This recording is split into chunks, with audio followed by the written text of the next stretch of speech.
How long until this guy says liminal or backrooms? Challenge impossible, go. Let's find out, eh?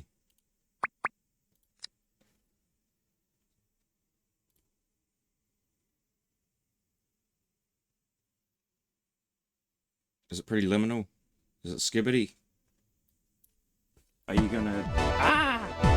that really stibbled my liminal Ritz. No, not my Ritz, Liz. Oh, I'm feeling pretty skibbity now. Are you getting in the liminal mood? Oh, that's looking pretty backrooms. Pretty liminal backrooms, man. Oh, scary data moshing. Oh, scary using Radiohead. Oh, how very data moshy.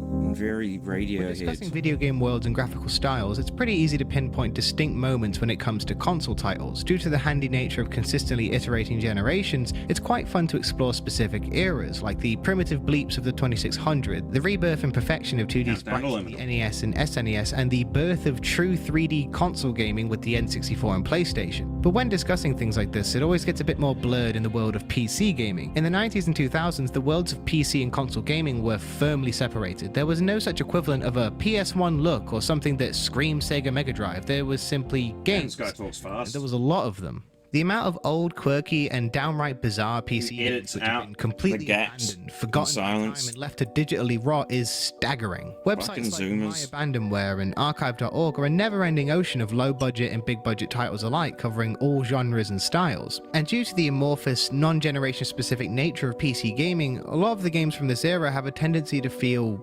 eerie.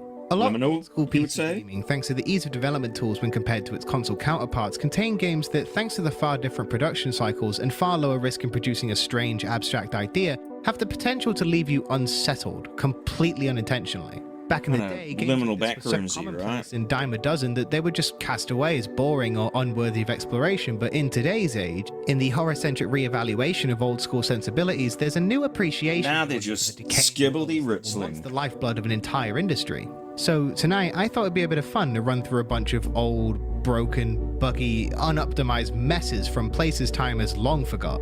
Without further ado, let's fuck around and find out. Man, he's really taken the Don't Say Liminal challenge to heart.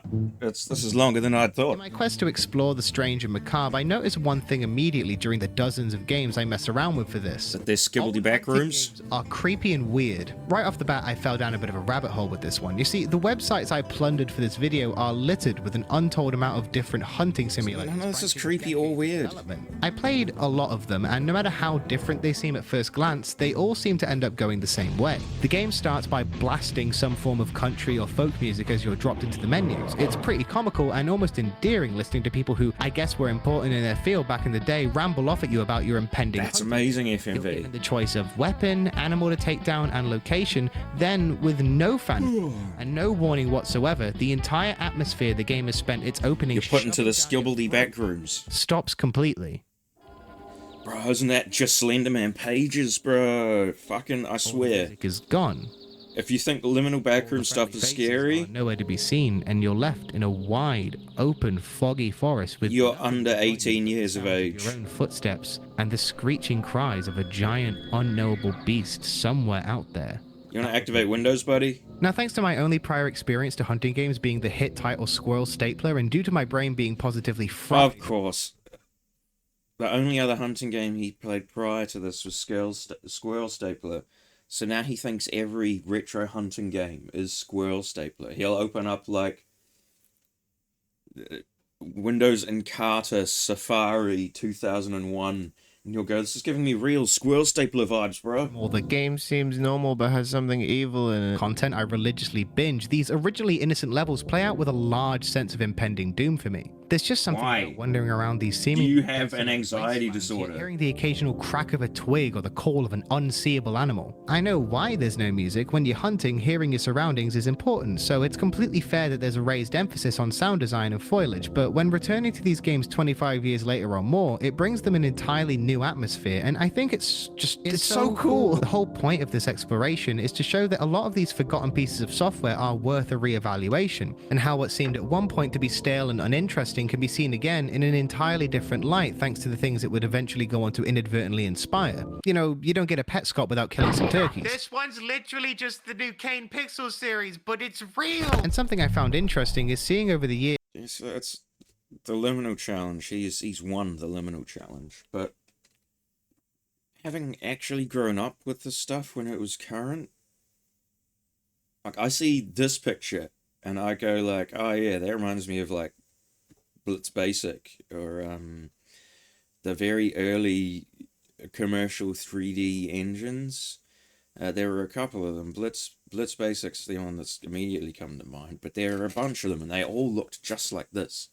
Or rather, they were quite a bit more mountainous. It was a lot less trees.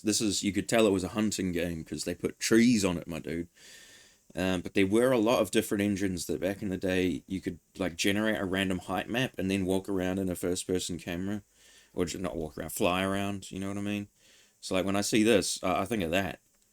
When young people see this, they think, bro, that's Squirrel Stapler vibes. How different teams tackled the subject of first-person game about killing animals with differing system requirements. Some of them, like ValueSoft's Wild Turkey Hunt, was so primitive that they consisted entirely of scrolling along JPEGs. Then a few stages up the ladder, you have games like Real Tree Hunter 2 and Canada Hunt, which are fully developed into these locations that wouldn't go amiss in a Slender the 8 Pages knockoff, with more to do and more to explore. And that isn't because Slender the 8 Pages knockoffs are like get to my good or have artistic merit or anything.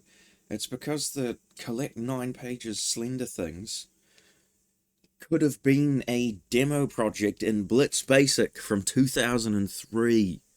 Favorite of all these digital murder houses, Turkey Hunt 3D. The vibe of this game is unmatched. That's amazing. That looks great. Like world design gives off My House vibes, yet the location...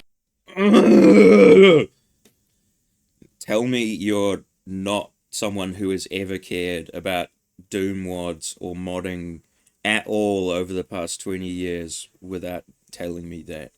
Just mention myhouse.wad. Expose yourself as the most basic, doesn't actually mod Doom shit bitch ever.